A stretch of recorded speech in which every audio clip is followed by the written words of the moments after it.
Today we are facing some of the greatest challenges of our lives, from our health to political unrest, the environment, financial uncertainty, and the nation's racial divide. Welcome to Bill Myers Inspires. My idea for this show was to invite guests and get the conversation started, to take a deep dive into the issues that impact our world with an eye to exploring solutions. And we encourage our listeners to look within themselves to take decisive action to make a positive difference. Welcome, welcome, welcome to Bill Myers Inspires. I am your host, Bill Myers. And let me begin by saying, at the end of last week's show on Silence, Part 2, I mentioned the story of the journalist in Kenosha, Wisconsin, who could not remain silent any longer and took a stand with the Kenosha News. By confronting the paper's headline of a peaceful protest rally, which he actually attended, demanding that the headline be changed, when the paper's editor refused to make the change, Daniel Thompson refused to back down and finally took a stand. And with great courage, integrity, and conviction, the Kenosha newspaper's only black employee resigned from his job at the paper. Now, some may see this as foolish, but I see this as courageous and being on purpose. So, we are grateful and very lucky today to have with us Daniel Thompson. And, you know, it takes so much courage to stand up against a wrong. I mean, would you say something or do something if it cost you your job? I mean, I will discuss this with my guest, Daniel Thompson, who recently made national news, when he quit his job as a journalist with the Kenosha News in Wisconsin. First, let me begin by giving you a brief bio on Daniel. Daniel Thompson is an independent journalist based in Kenosha, Wisconsin area.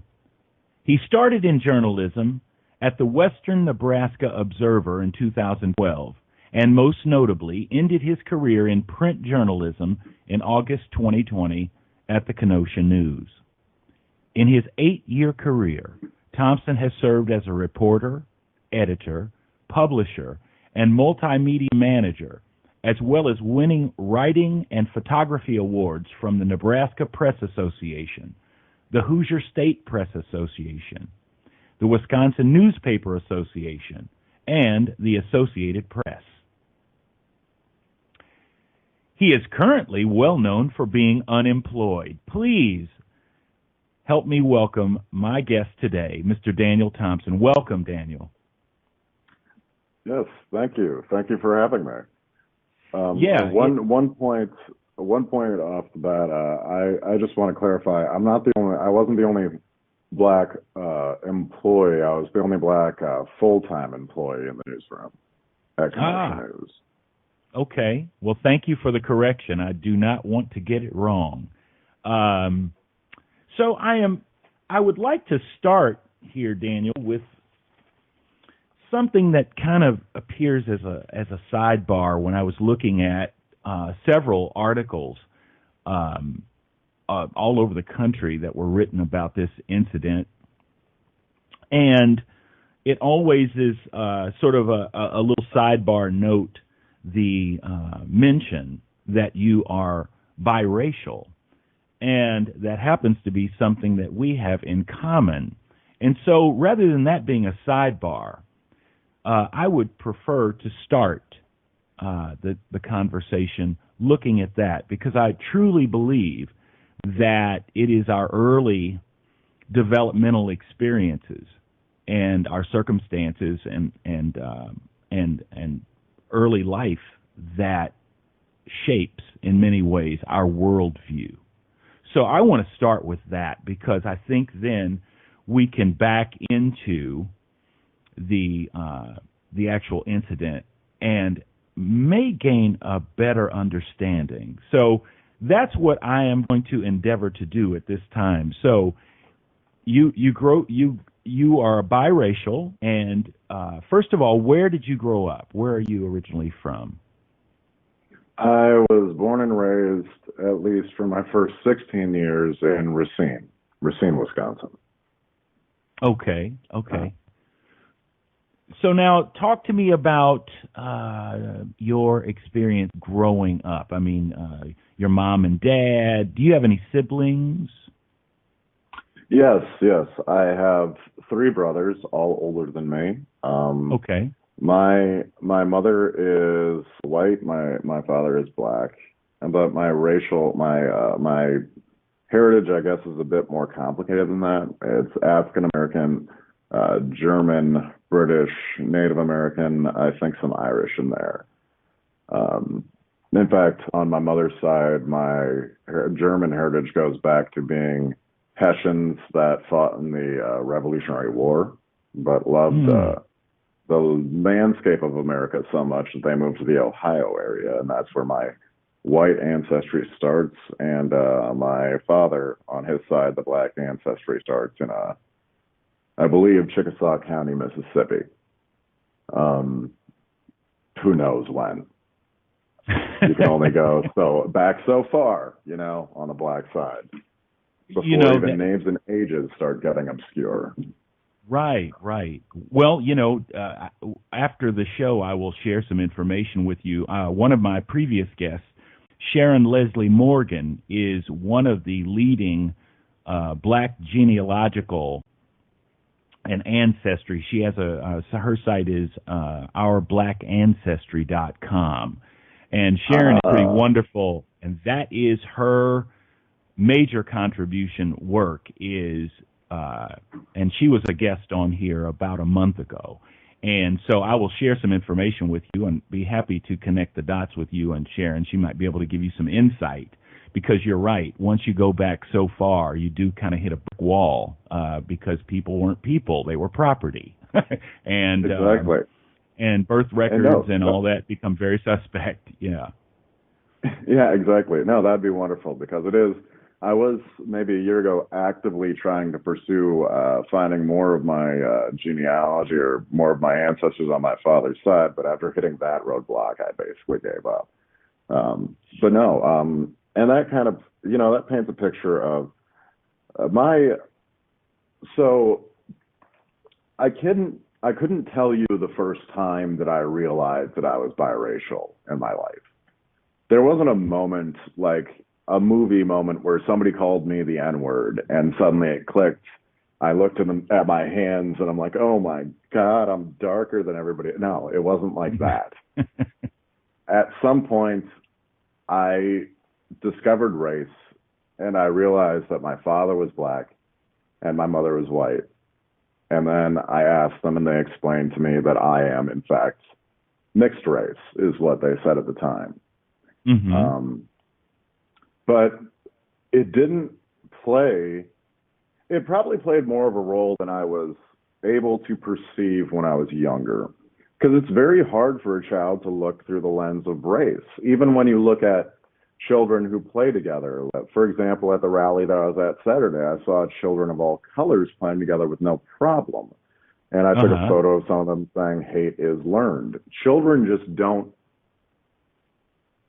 We force lenses on children and people as they grow that kind of obscure the general clear picture that we see as children. Mm-hmm. So, in my opinion. So no, I think that's very clear. I think that's very clear. I mean, racism and those types of things is very much taught. You have to be taught that, and conditioned into that because you're right. I mean, kids being kids will be kids. Okay, I mean, exactly. They don't see any of that. They don't see it, but they do mimic the behavior of their parents. And that's why you'll see kids in old photographs smiling and pointing at the burned bodies of black people hanging from trees, and you'll even see them at rallies for a political candidate or a social cause on either side. They just follow what they're told by the people they look up to. Mm-hmm. That's sad. So I couldn't tell you when that moment happened, but it's maybe started to affect me with how I saw it affecting my brothers. So my brother Nate is actually adopted, and he's my oldest brother. I've never really looked at him as anything other than I would consider him my blood if I didn't know that fact. I still do, even though I do know that fact. So he's darker than the rest of us as far as his skin color.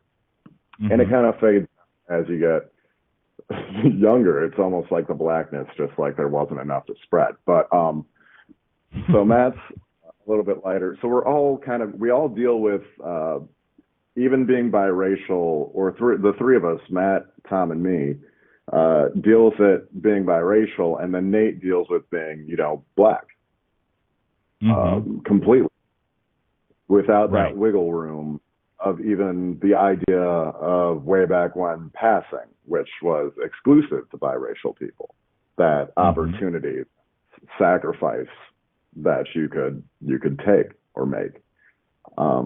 So I think with Nate, when he fell into issues with police and he became known by local police officers, it drew attention to me. For instance, one time, by the time I was 7, I actually was accused of stealing a bike. And I had been at home all day.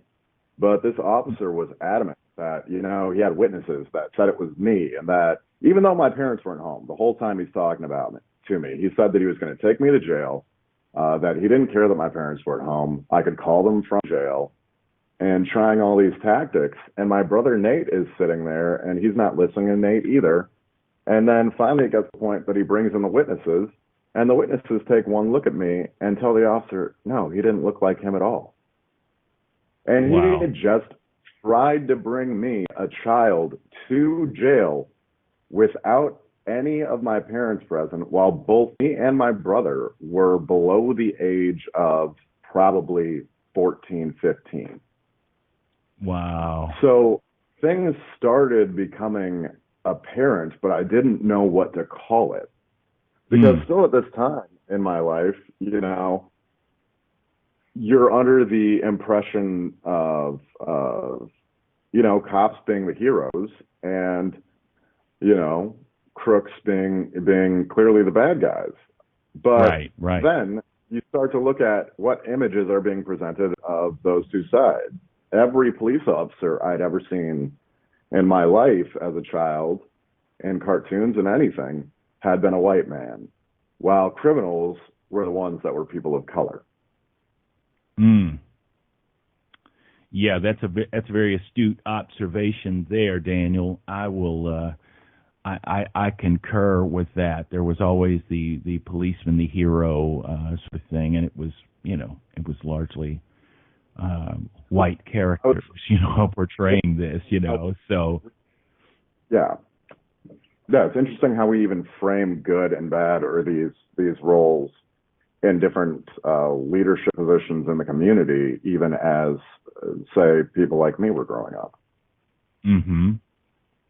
Yeah, you're hitting on some very interesting points. Well, first of all, one of the points that I want to sort of share with you is where that the police and the color thing changes up for me personally is my father is a police officer, was a police officer, and was very respected in the community in Indianapolis and all that sort of thing. So that was a slight variation of the theme. So I knew that it was possible because the first police officer I ever saw, was my dad. Yeah. You know what I mean? So that was comforting. Right now, we are going to take a little bit of a pause, but I'm enjoying this conversation very much, and I encourage everyone to stick and stay with us. I'm here with Daniel Thompson, and we are having a wonderful discussion about growing up biracial. We'll be back in just a moment. Today, we are facing some of the greatest challenges of our lives. From our health to political unrest, the environment, financial uncertainty, and the nation's racial divide. Tune in every Friday at 3 p.m. Eastern Standard Time for Bill Myers Inspires as he and his guests take a deep dive into the issues that impact our world with an eye to exploring solutions. Emmy Award-winning actor Bill Myers is an accomplished actor, jazz musician, filmmaker, writer, educator, and speaker. As a biracial man who's both black and white, Bill leverages his background, talent, and voice through creativity, compassion, and connection as activism for social justice to focus on uniting the divide and compelling change.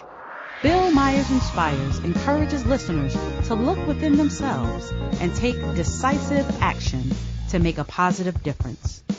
For more information, visit his website, BillMyersInspires.com, and sign in for the latest news and updates.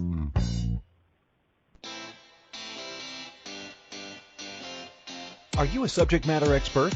Are you here to share your expertise with an audience waiting to hear from you in only the way you can deliver? Are you ready to have your voice amplified across the airwaves? Inspired Choices Network has a global radio platform streaming to millions of people across the world. Professionally produced and supported by an accomplished team every step of the way, you can broadcast from anywhere in the world, knowing your voice matters, and we ensure it is delivered with ease and efficiency. Eager to hear your message, the world awaits. Contact us today to become an Inspired Choices Network radio host. Email becomeahost@inspiredchoicesnetwork.com.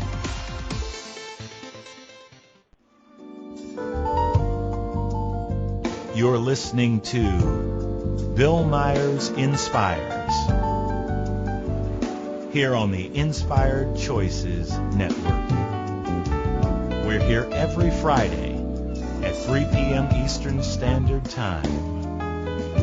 Thank you for joining us. And now, let's get back to the conversation.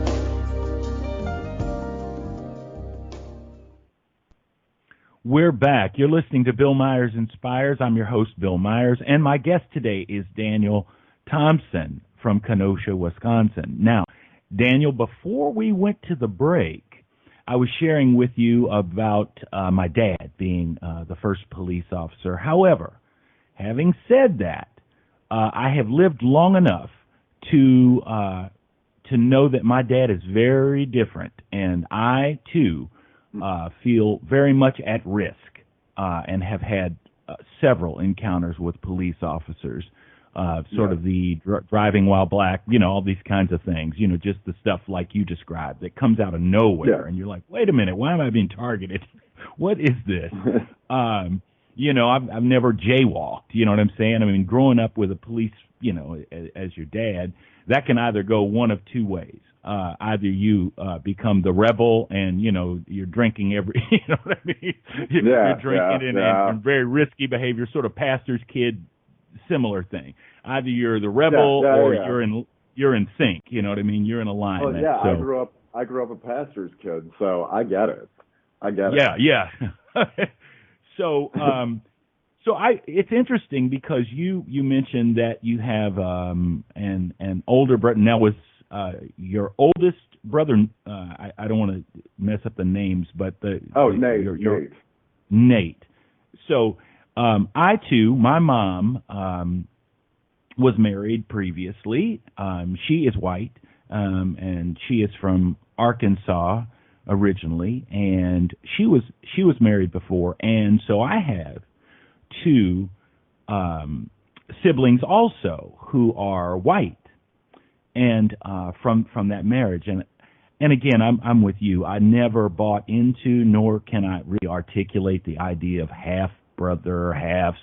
You either is or you ain't. You know what I mean? Yeah. It's like, I love you. You're my brother. You're my sister.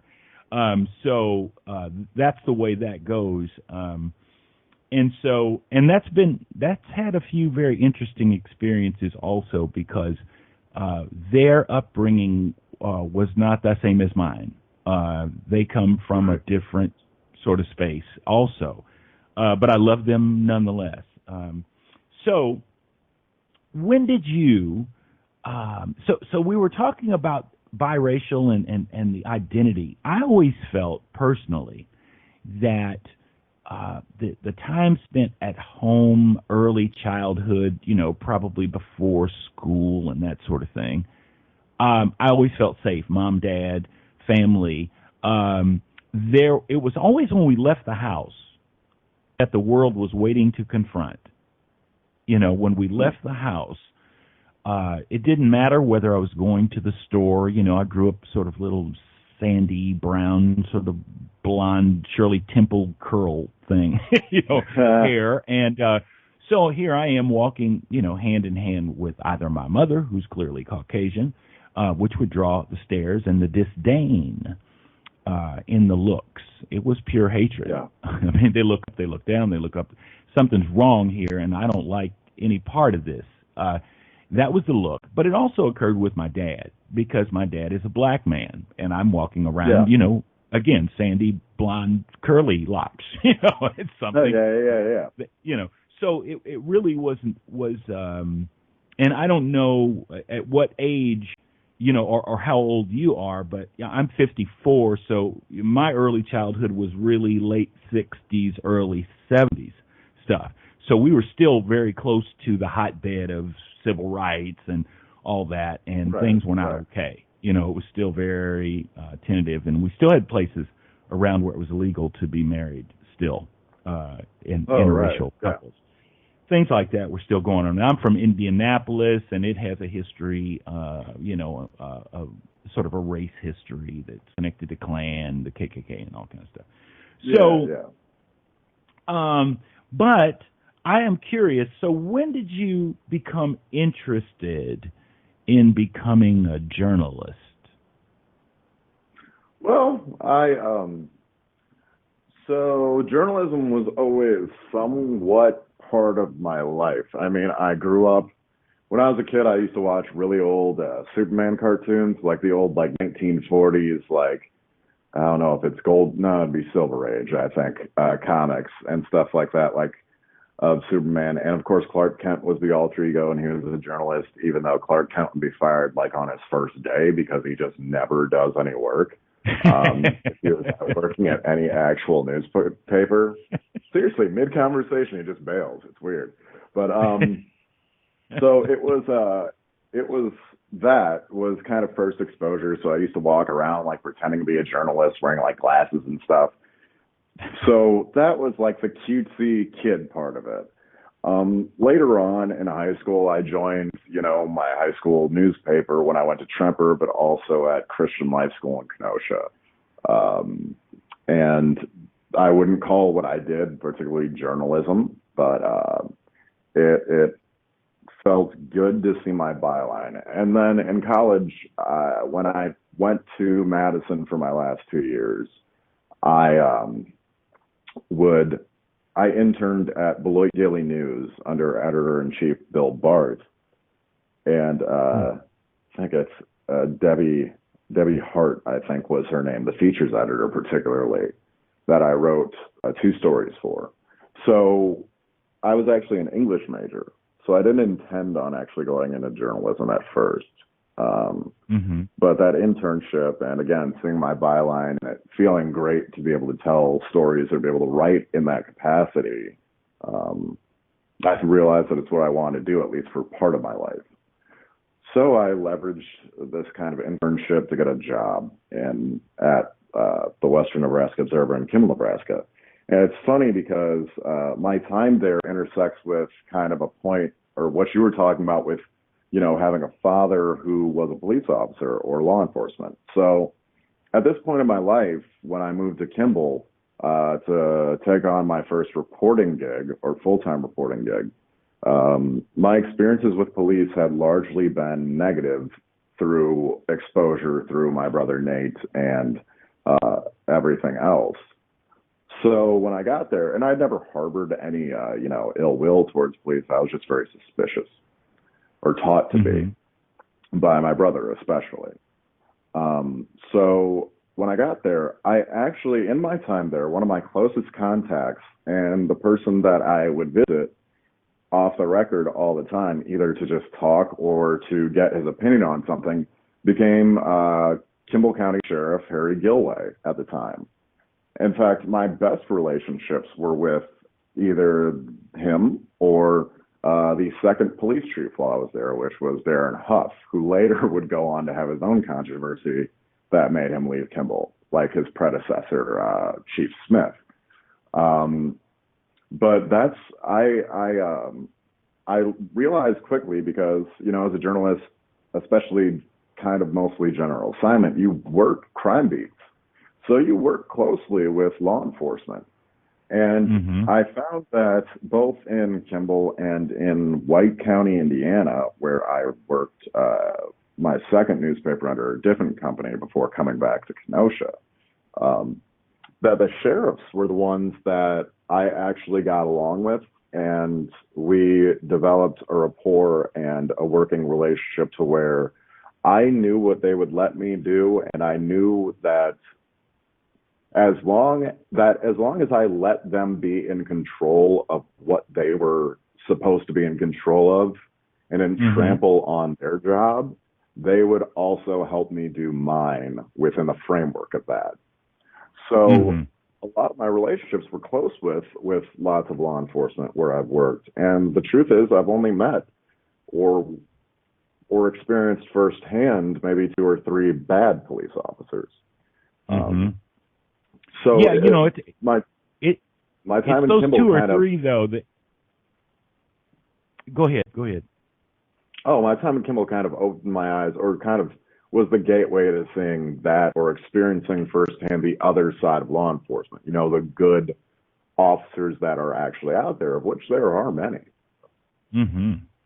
Yeah, that's so true. And what I was saying was, you know, it's always the you know, the 2 or 3 that just make it a terrible narrative for everybody, you know. So and that's in any group. I mean, it's law enforcement, it's protesters who are, you know, marching peacefully for change. It's everywhere.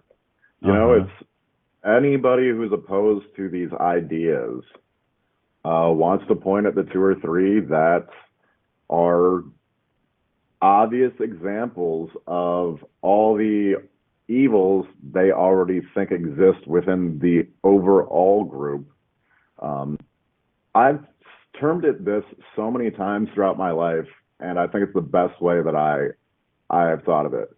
People like to play the game of social synecdoche.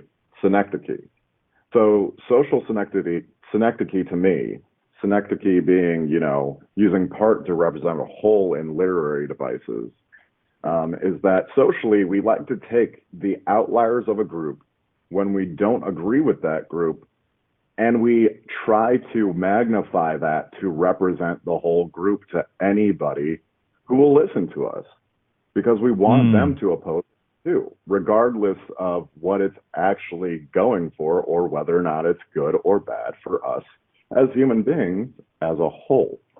It's just convenient to do so. Yeah. Wow. That is so true. I had never heard that term before, so thank you for that PhD that you just laid on me. but you know, my English degree had to pay off a little someday, you know? Well, I can verify it, man. I'll sign off right now. That's awesome. So I do appreciate it. So, you know, but yeah, that does seem to be very true, you know, where we will you know, sort of hold up that bad apple, you know, and say, see, they're all apples are bad. See, look at this one. It's ate up, you know. Yeah, exactly. So, you know, so it's kind of crazy how all that works. But I'm going to take this opportunity right now to lead us into a break. You're listening to Bill Myers Inspires right here on the Inspired Choices Network. And my guest today is Daniel Thompson. Hang in there, and we'll be back in just a moment. Today, we are facing some of the greatest challenges of our lives, from our health to political unrest, the environment, financial uncertainty, and the nation's racial divide. Tune in every Friday at 3 p.m. Eastern Standard Time for Bill Myers Inspires as he and his guests take a deep dive into the issues that impact our world with an eye to exploring solutions. Emmy Award-winning actor Bill Myers is an accomplished actor, jazz musician, filmmaker, writer, educator, and speaker. As a biracial man who's both black and white, Bill leverages his background, talent, and voice through creativity, compassion, and connection as activism for social justice to focus on uniting the divide and compelling change. Bill Myers Inspires encourages listeners to look within themselves and take decisive action to make a positive difference. For more information, visit his website, BillMyersInspires.com, and sign in for the latest news and updates.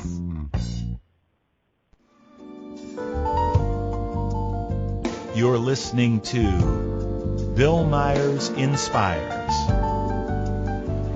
here on the Inspired Choices Network. We're here every Friday at 3 p.m. Eastern Standard Time. Thank you for joining us. And now, let's get back to the conversation.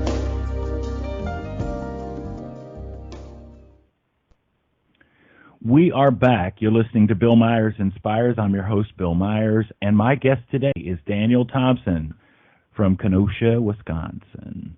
And we have been having a wonderful conversation about relationships and with police officers and in the community, good police, bad police, the perceptions of and it's really wonderful. I want to now move because I think that where we left off, which was sort of the characterization or taking one person and holding them up to describe the entire group, I think is a perfect setup for us to visit the incident in Kenosha that made you a national figure.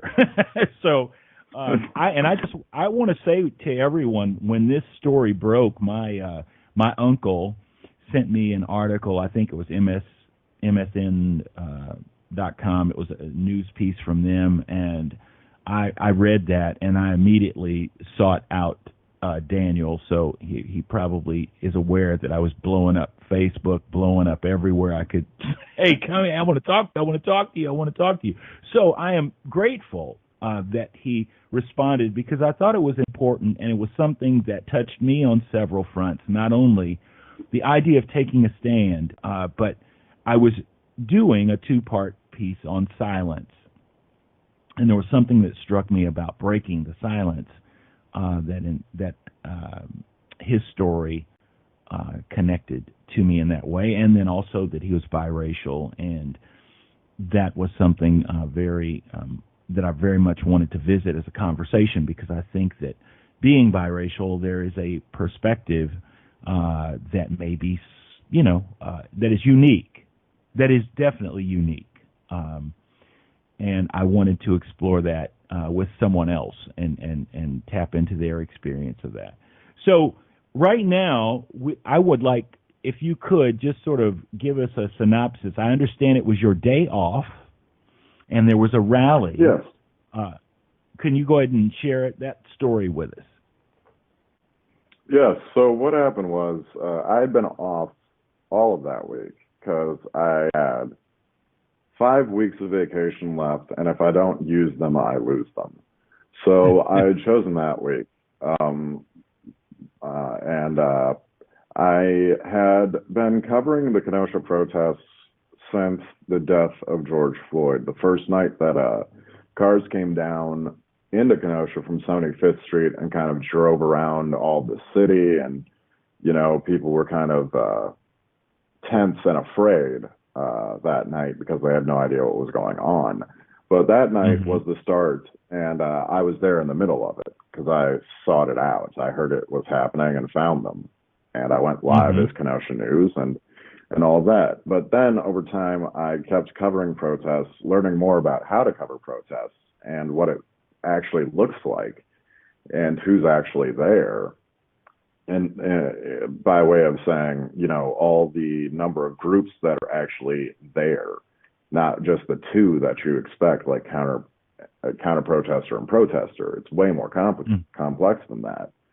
So learning to do it, but also, kind of getting to know a lot of these local activists. So on my days off, especially with the Jacob Blake shooting, I wanted to go and see what the support for the family looks like and support them myself. Because, as a biracial Black person of color, these issues are largely part of my core. I couldn't avoid them if I wanted to. Just because I exist, I am part of them. Right. So I walk up and, sometimes I'm really tense going to these things because it's been months of both local activists figuring out what they want to do and what they want it to look like, and also counter protesters who are at times vicious and they don't care who you are, or if they're on live video, I came to find. But I went and I immediately became kind of relaxed because I started to see children of all colors, people of all colors. There was food, there was fellowship, there was unity. And Corey Washington, who people can find us at Corey Elijah on Twitter, who I consider the true hero of Kenosha because he's a Black man who has been riding around on his skateboard, armed with only his cell phone and a gimbal that he has it on, recording live video of everything to do with the protest since the beginning. So me and him have encountered each other and got to know each other through both covering all of these things. So I knew he had been there and seen everything I had seen. So when I walked up and I saw him, I actually turned to him and I said, I think this is the event we've been waiting for. Because we hadn't actually, outright talked about it, but in seeing the kind of local struggle to find balance in the aftermath of all these social issues taking place nationally, I finally felt like on that day, and we had finally achieved it. I wasn't tense anymore. It was just people expressing their point and then marching. And then, it was peaceful protest. We're finally back to it, how it should be. But then that guy said what he did. And to this day, I do not know who this person was. I don't know their affiliation to the rest of the event. And anytime I've heard the audio, if they kill one of ours, it's time for us to kill one of yours. He said that. But if you listen to the audio clips, like I have, not even seeking them out, I've heard them in other interviews I've done. Immediately followed by boos, shocked reactions, and disgust from the crowd. Yeah, Daniel, I want to take just a second and back up, because what you experienced was a peaceful rally that had government officials. I mean, it was true community. I mean, it was. Am I correct? We marched together from a barbershop owned, I believe, by Alvin Owens or somebody like that, who's a local leader, especially in the Black community, and met there and marched to around the courthouse, which was, of course, fenced off, and there was still, a National Guard presence behind the fences and around the Dinosaur Museum, which is on the opposite side of the park that the rally took place in, or marched to. But it was very, very toned down, and there was no provocation between either group, so that was nice. So out of this experience, then somebody gets up and throws the rotten apple. You know what I mean? At least they threw a grenade. Yeah, they threw a grenade in the middle of it because. And another way I've described it is that this has been an event, the first one in Kenosha, while all the national eyes are locked on us, that had been completely peaceful, and that, in my opinion, had showed people what the Kenosha community really was. And so anybody who was hoping for more ammo to say that Kenosha was this place where there was all this violence and it was unruly and oh, we need the president to intervene and the National Guard and blah, blah, blah, blah, blah, blah. Finally saw that the people here are not unruly. They are kind. They are thoughtful. They want change. They want progress. They want their leaders to listen, and they haven't been. And then that guy said what he did, and there went a bullet directly into the gun that did not need to be loaded. And it was used, as it always is. And so the next encounter was the paper that you work for, the Kenosha News, printed. Was it print, or how did that? What happened was that I returned home, and I was not actually even thinking about that quote or that person speaking, because it was a blip in the event to me, and it wasn't even a credible.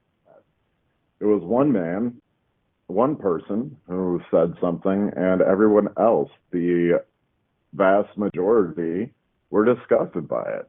So I wasn't thinking about, oh God, tonight are they going to go out and destroy anything? No, that one guy may throw something through a building, but that's one person. That's typical in any city. So I wasn't thinking about it. And then I looked on Facebook, and I saw that one of my friends had responded or had commented on a story by the Kenosha News, which had the headline of, or the one that I've mentioned, you know, if you kill one of ours, it's time for us to kill one of yours. And what often happens, or what can happen, and I've witnessed as the digital editor when I was working at the Kenosha News, is that due to how Lee Enterprises has it set up, a lot of state, national, and international stories will flow through the website. And because you also have Social News Desk, which sweeps the website every 15 minutes roughly and grabs stories with certain labels or tags on them and shoots them on social media, you can have these state stories mixed in with local, and there can be confusion, and people react to them thinking they're local, but they're not. So I clicked on the story to see if that's what happened, and it's not. It was the same event I had been at. So I immediately screenshot it, sent it to Bob Heiss, my boss or former boss, saying, I want to know exactly who wrote this, because I believe it's because it's grossly negligent and inappropriate. And, you know, I expressed how I was upset, how I didn't know if I could associate with the company anymore after that, but that I'm going to calm down. I just want him to know immediately. You know, this whole time, if you look at even the text I sent, I never thought that Bob did it. And I came to him thinking that he would change it and that he would work fast, or he'd be like, oh, dear God, why did that happen? But he didn't. You know, he stood by it, said it was a public threat and an actual quote. But the truth is that anybody who would have been actually at the event would have known that it was not a credible threat, and it wasn't worth being presented as such to anyone. Wow. And so from that point, you then, he stood his ground, and you did what? I quit. I resigned. The whole conversation, the whole thing took 20 minutes. And that's only because of delay in texting back and forth. We never talked over the phone. I sent him a text, I believe at 7:05, and I sent my last one just that simply said sent, telling him that I had sent my letter of resignation at 7:25. Wow. 20 minutes. You know, that takes, you know, but there is that point when enough is enough. And on that note, we're going to take a brief pause and come right back. You're listening to Bill Myers Inspires. My guest today is Daniel Thompson, formerly of the Kenosha News. We'll be right back in just a moment. Today, we are facing some of the greatest challenges of our lives, from our health to political unrest, the environment, financial uncertainty, and the nation's racial divide. Tune in every Friday at 3 p.m. Eastern Standard Time for Bill Myers Inspires, as he and his guests take a deep dive into the issues that impact our world with an eye to exploring solutions. Emmy Award-winning actor Bill Myers is an accomplished actor, jazz musician, filmmaker, writer, educator, and speaker. As a biracial man who's both black and white, Bill leverages his background, talent, and voice through creativity, compassion, and connection as activism for social justice to focus on uniting the divide and compelling change. Bill Myers Inspires encourages listeners to look within themselves and take decisive action to make a positive difference. For more information, visit his website, BillMyersInspires.com, and sign in for the latest news and updates.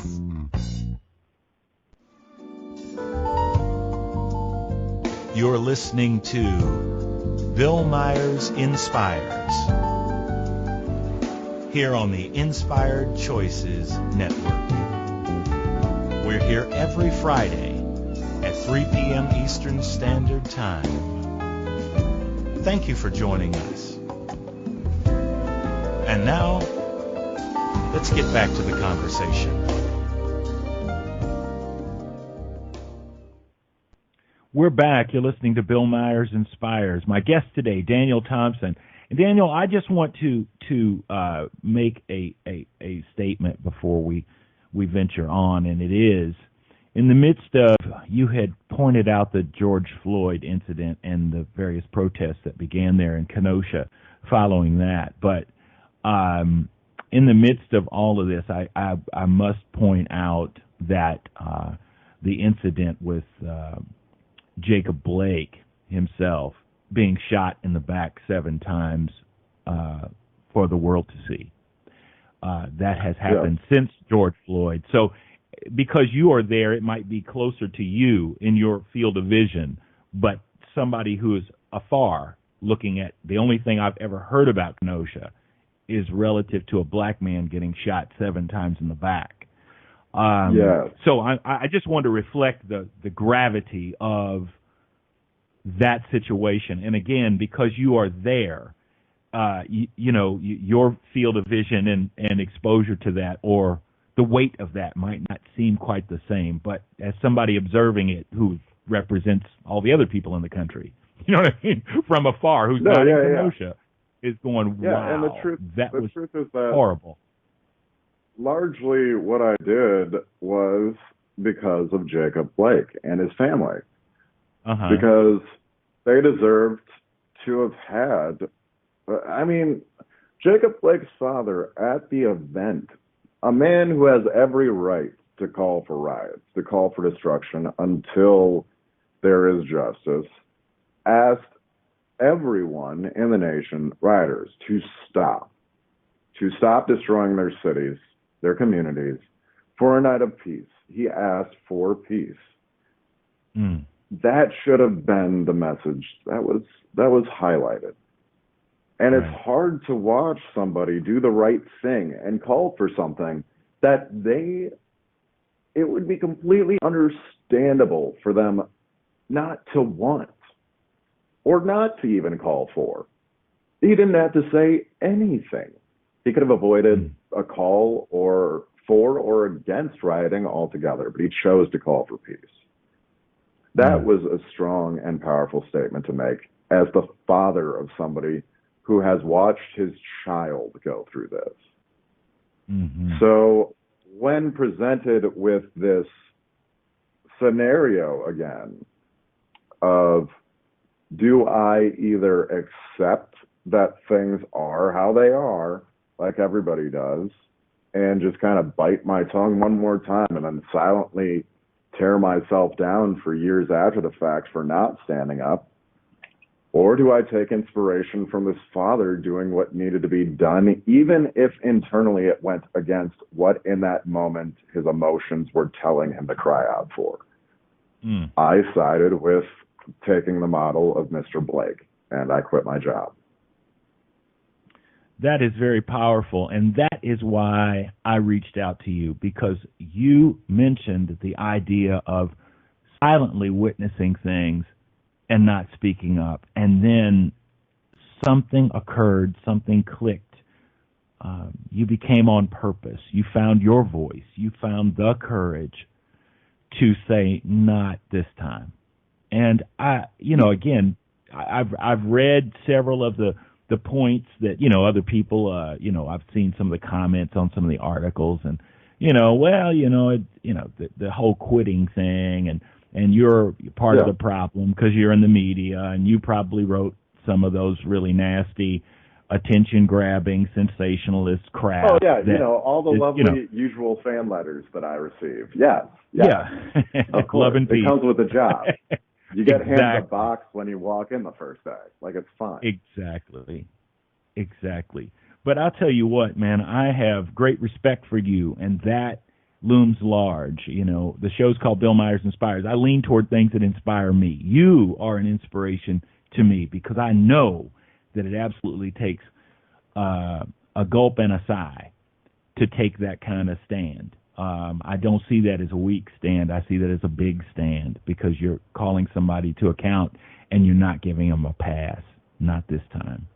So, so I applaud you and your effort to take that stand on behalf of not only the Blake family, but also for yourself. And I think that the city of Kenosha has shown you quite a bit of love, and people all over the country. I understand that you being unemployed, you're probably financially better off now than you ever were. Here's the thing that I'll say.